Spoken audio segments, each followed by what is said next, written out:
This is Your Magnetic Purpose podcast, a new season focused on creativity and connection. We'll use tools like human design, tarot, and astrology, and see what happens when you let your natural rhythm lead.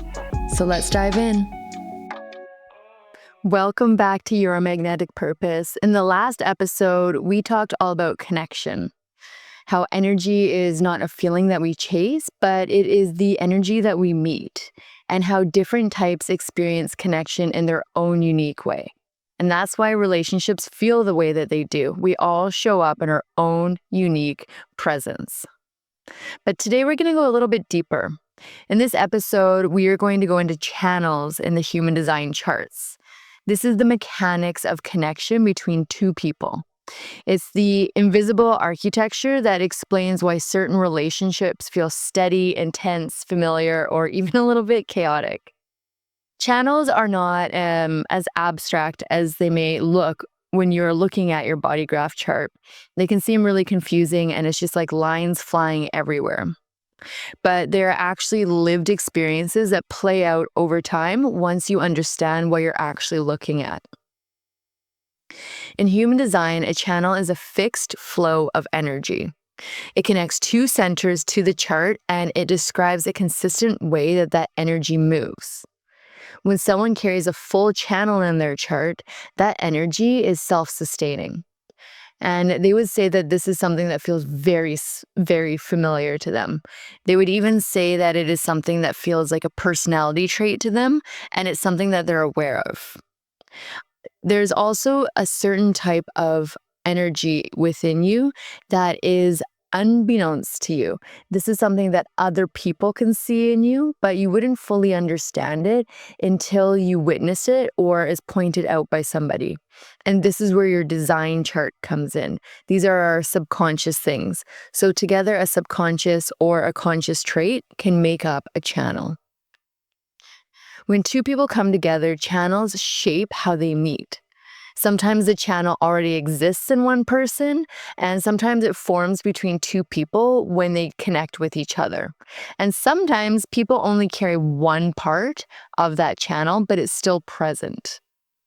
And each of those create a very different relational experience that you're going to have with every person. Connection doesn't live in just one chart alone. It is alive between two people. And when you sit with someone and something shifts, that shift is very structural, and there is definitely a purpose for it. Channels explain why some connections feel like home, some feel activating, some feel stabilizing, and why some can just feel extremely challenging but very meaningful in the end. But none of this is accidental. It is all connected. Let's talk about electromagnetic connections. This happens when one person carries a gate of a channel and the other person carries the opposite gate. Together, they form a channel. This type of connection is often felt immediately. There's like a recognition there and a curiosity, and it's full of magnetism. People will often describe these connections as, I don't know why, but I just feel so drawn to you. Or have you ever met somebody and just have that feeling like you've known them forever? That is an electromagnetic connection. They bring about a sense of learning, they bring awareness, and they also bring a lot of movement. It's like that one gate was waiting for the other one to connect them so that things can really start flowing. It can feel really exciting and sometimes a little bit too intense, but it's always transformative. They're not meant to be casual. They're really meant to be felt between the two people. Another way that channels show up is through dominance. This happens when one person carries the full channel and the other person carries neither gate. In a relationship, one person brings a consistent way of being, and the other person experiences that energy when they're together. But dominance isn't about control. It's about influence, and it's the influence that that connection has on the relationship. The person with the channel sets the tone for that area of life. The relationship organizes around that frequency. A good example of this is the 15-5, the channel of rhythm. This is a deeply magnetic energy, and it can pull others into your rhythm and your greater flow of life. The dominance of that connection is to lead the timing and the direction in that relationship. These connections can feel stabilizing. They can also feel educational, but they show us that energy is meant to be felt between two people. Next, there is the compromise channels. These are an area where two individuals have defined channels that could potentially clash. This occurs when one person carries a complete channel and it is formed by two gates in their chart, while the other person only carries one of those gates in the channel. A compromise connection can teach us a lot about patience, and it asks for a ton of awareness and a healthy dose of boundaries.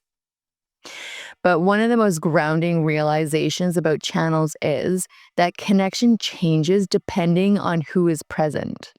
A relationship can feel one way when you're alone and entirely different when other people enter the space. When new people join the field, a new channel is activated and then new dynamics start to emerge.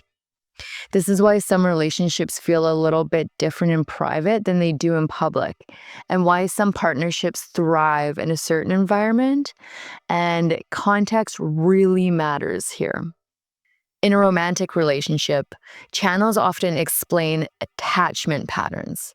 Some channels create bonding through intimacy, some through shared direction, some through emotional depth, and some through survival and growth.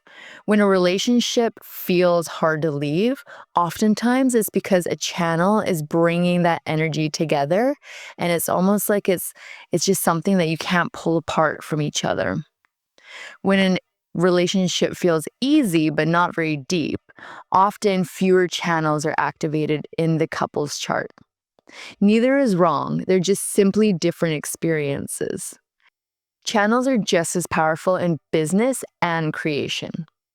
They also explain why certain collaborations bring out the best work and why some projects feel alive while others stall and kind of fizzle out.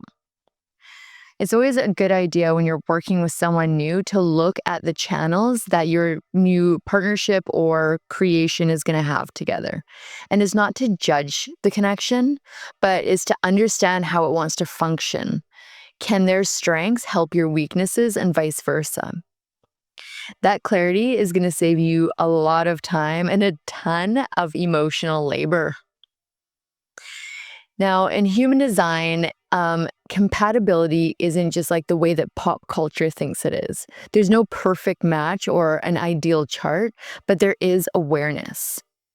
Some channels can bring a sense of ease, some bring growth, some bring completion, and some can bring really stark contrast.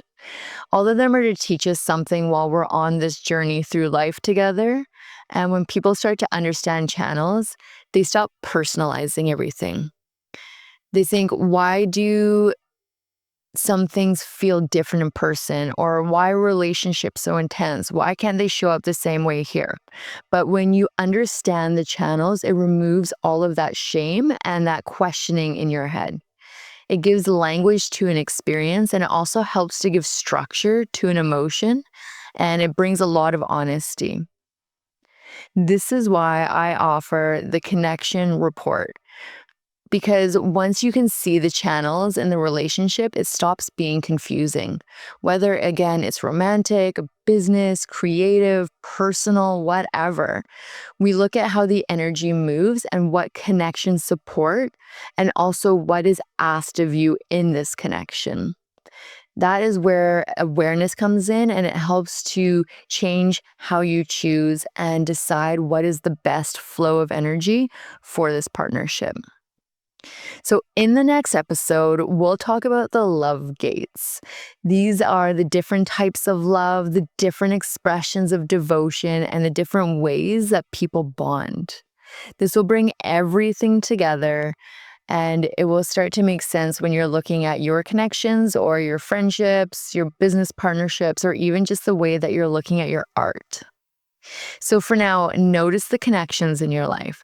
Which ones feel really activating, which ones feel grounding, and what ones just feel really unfinished. There is a ton of useful information there. So thanks for being here, and I will see you in the next episode. If you enjoyed today's episode, make sure to like, share, and subscribe wherever you stream your podcast. For more resources and tools to explore human design, tarot, and astrology, head over to yourmagneticpurpose.com and book a live one-on-one reading or download your free chart. Remember, the more that you align with your purpose, the more opportunities you attract.